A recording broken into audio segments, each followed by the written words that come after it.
Welcome to this audio conversation from the popular Beethoven magazine. Have you ever stopped to think just how wildly different a normal day would have been for someone like Beethoven compared to our lives? I mean, we just flick a switch and boom, light. Turn a tap and hey presto, clean water. It's so easy to take all of this for granted, isn't it? Oh, absolutely. Especially after, diving into this fascinating article from Popular Beethoven about the nitty-gritty of daily life in Vienna during his time. It really makes you appreciate the sheer convenience of, well, everything we have now. Yeah, it really does. Shall we unpack some of these eye-opening differences? Let's do it. Okay, let's start with something we literally can't live without. Water. So where on earth did people in Beethoven's Vienna get their water supply? Well, primarily from domestic wells. And get this, Vienna had around 10,000 of them. 10,000. Yeah, quite a number. But by the late 18th century, as the city got more crowded and, let's say, sanitation wasn't exactly top-notch, yeah, many of these wells became contaminated. Less than pristine, you could say. This unfortunately led to some rather unpleasant epidemics. Oh, that sounds pretty grim. So if your personal well wasn't exactly the purest source, what were the alternatives? Well, you'd actually see watermen and waterwomen walking through the streets. Really? Selling water? Exactly, selling water carried in barrels. It really highlights that clean water wasn't a given. It was a commodity, an added expense for households. You really had to shell out for decent H2O. Hmm. So were there any forward thinkers trying to, like, drag Vienna's water situation into the future? Any early attempts to improve things? There were actually. Efforts to build pipelines started way, way back in 1553. 1553, seriously. Yep, talk about a long-term project. Uh-huh. But significant improvements that actually benefited the general population didn't really take hold until the mid-19th century. So quite a while later then. Yeah. So for Beethoven's time, it was still largely wells and those water carriers. Wow, that's quite a wait for something so essential. It makes you think about, I don't know, something as basic as taking a bath. I can't imagine it was the spa-like experience we know today, was it? Huh. Highly unlikely. Mm. Bathing at home would have been, well, probably a fairly infrequent affair. Think about the effort involved. Yeah. Heating all that water, carrying it, probably just to fill a basin. Right. Definitely a far cry from a relaxing soak in a tub. Okay, right. Let's shed some light on our next topic, literally.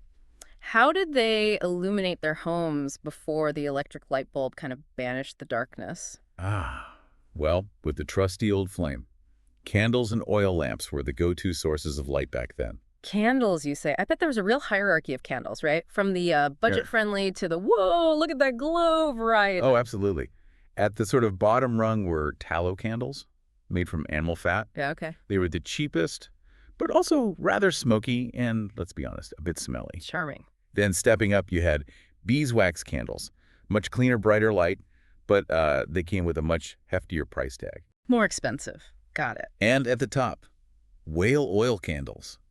They were considered the best, really bright and clean, but they only became more widely accessible, later in the period. Whale oil candles. Sounds rather luxurious, if maybe a bit ethically questionable by today's standards.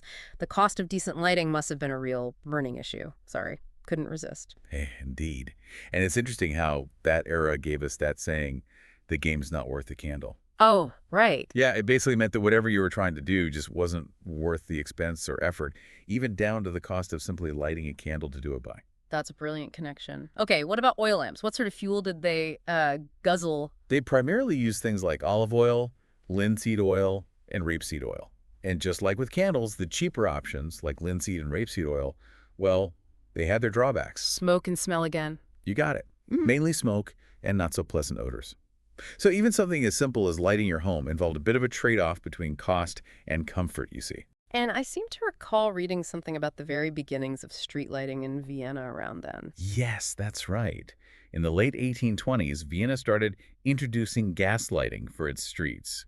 Now, this didn't directly light up people's homes at that point, but it was a huge step towards modern urban infrastructure. Yeah, I bet. Imagine the change in the city's nighttime atmosphere. It must have felt like a real breakthrough. Definitely a game changer for evening strolls. Okay, now let's move into the heart of the home, the kitchen, or rather, the pre-kitchen. No microwaves or induction hobs back then, I'm guessing. Not even close. Cooking was entirely dependent on heat from wood or coal fires. You're talking open hearths or very basic stoves made from brick or earthenware. Hmm. Now, wealthier homes might have had more elaborate tiled stoves, some of which even had, like, cooking capabilities built in.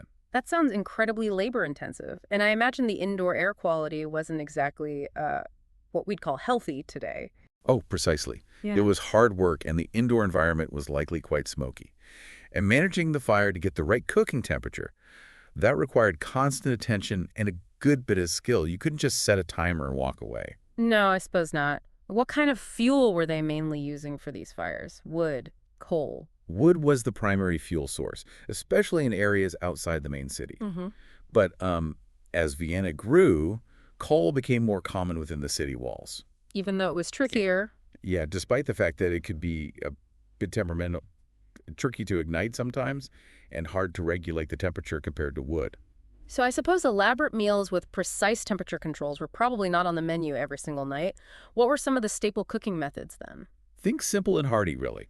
Boiling, stewing, roasting, all things, adapted to what you could achieve over an open flame or on a basic stove. Slow and steady was often the name of the game. Right.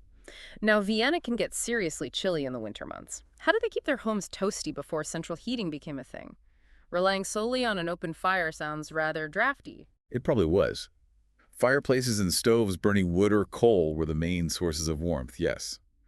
But a real marvel of the time was the tiled stove, or kakilofon, as they're called. The cachalofen. I've seen pictures. They look amazing. They are. They weren't just functional, they were often beautifully ornate, quite large, and they could radiate heat for ages. Some could even heat multiple rooms. Wow. So a cachalofen was like the high-tech central heating system of its day, and maybe a bit of a status symbol, too. Exactly right.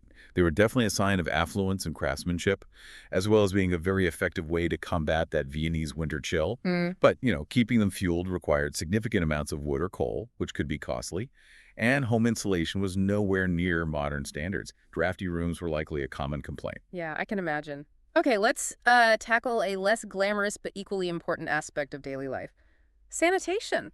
I'm guessing no flushing toilets with pristine porcelain bowls? You would be absolutely correct on that one. Indoor plumbing was a real rarity for most households. Right, so what was the system then? Or lack thereof? Well, chamber pots were the standard, the norm. Okay. And these, of course, needed to be emptied regularly. Unfortunately, the disposal methods weren't always ideal. How so? Waste was often simply thrown into the streets or deposited into cesspools. Oh my. I vaguely recall reading something about the charming practice of people just, chucking their leavings out of windows. Is that true? That was indeed a common practice. Sometimes you might get a warning cry of garde l'eau, which means mind the water, Right. though I suspect not everyone was quite so courteous. That paints a rather vivid and slightly stomach-churning picture of old Vienna. Right. Were there any public sanitation efforts at all? Sewers? Interestingly, yes, to some extent. The sewer system within Vienna's old city walls was relatively advanced for the time. It became fully sewered by 1739. Oh, okay. Yeah. That's earlier than I'd have thought. It is, but this network didn't really extend to the sprawling suburbs where many people lived. And even within the city, all that untreated waste eventually flowed directly into the local waterways. Ah. So, contributing to pollution. Big time. Significant pollution. Right, that makes sense in a not-so-pleasant way. Mhm. Okay, shifting gears slightly. With no refrigerators humming away in the background, how on earth did they prevent food from spoiling? That seems like a huge challenge. It was. They had to rely on age-old traditional methods that have been used for centuries. Think about salting and curing meats and fish. Right, preserving them. Exactly.